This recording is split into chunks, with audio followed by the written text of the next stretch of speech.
Bonjour à tous et bienvenue sur ma chaîne. Je vous partage aujourd'hui la délicieuse recette de la tarte au citron. Personne ne peut y résister. C'est parti pour la recette. Je commence par réaliser la pâte sucrée. Pour cela, j'ajoute 200 g de farine dans un récipient. J'ajoute ensuite 85 g de sucre glace et une pincée de sel. Je mélange un petit instant avec mes mains. Et puis je vais introduire 80 g de beurre mou. Je malaxe délicatement du bout des doigts jusqu'à ce que le beurre soit bien intégré.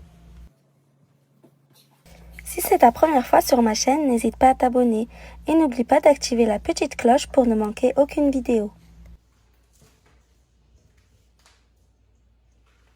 Une fois que le beurre est bien intégré, je vais ajouter un œuf entier. Je mélange à nouveau jusqu'à ce qu'une pâte se forme. Ça peut légèrement différer d'une farine à l'autre, donc n'hésitez pas à en mettre plus si besoin. L'essentiel étant d'avoir la même texture que ma pâte. Une fois qu'une boule se forme, vous voyez, on obtient une pâte très molle, assez friable, mais qui ne colle pas du tout. Je vous la montre de plus près. Elle est quand même assez sableuse. Je vais disposer ma pâte dans mon moule à tarte.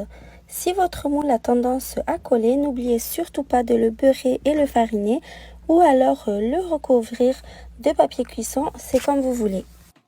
Je l'étale directement à la main, c'est comme de la pâte à modeler, vous voyez, on peut lui donner la forme qu'on veut. Donc je vais l'étaler le plus possible en insistant bien partout pour qu'elle prenne parfaitement la forme du moule.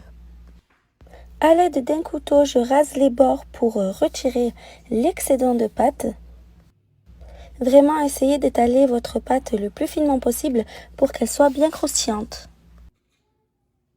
Si la recette te plaît, mets un petit pouce bleu. Je pique le fond de tarte avec une fourchette. Je recouvre la pâte de papier sulfurisé puisqu'on va la cuire à blanc, c'est-à-dire sans rien dedans. On ne voudrait pas qu'elle gonfle ou fasse des bulles, du coup on va y déposer des lentilles. Ça va aussi éviter que les bords s'affaissent, donc elles vont servir de poids. Et après vous ne les jetez pas, vous pouvez les réutiliser sans problème.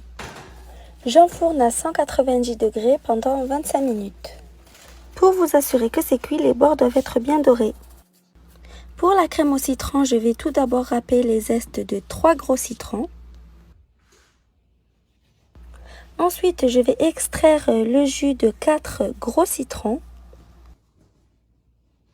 Si vous voulez que ce soit moins acidulé, vous pouvez diminuer les quantités de jus de citron. N'hésitez pas à aller découvrir mes autres recettes qui vous seront proposées à la fin de cette vidéo. Et je vous rappelle que tous les ingrédients et les mesures exactes sont notés dans la description. Je passe le jus de citron au tamis pour retirer les pépins qui se sont glissés dedans.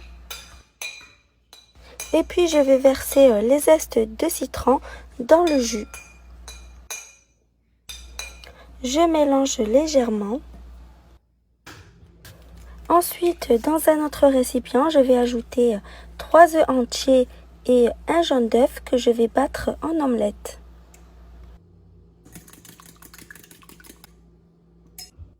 Dans une casserole sur feu moyen, je verse le mélange de jus de citron avec les zestes. J'ajoute 130 g de sucre en poudre et les œufs battus. Et je fouette vigoureusement pour éviter de cuire les œufs. Directement après avoir fini de mélanger, j'ajoute 20 g de maïzena. Et je vais fouetter sans arrêt jusqu'à ce que ça épaississe. Ça va aller très vite. On obtient rapidement une crème onctueuse. Ne vous inquiétez pas, elle va encore s'épaissir en refroidissant. Je la retire du feu et je continue à remuer hors du feu. J'ajoute 60 g de beurre à la crème pour lui apporter encore plus d'onctuosité.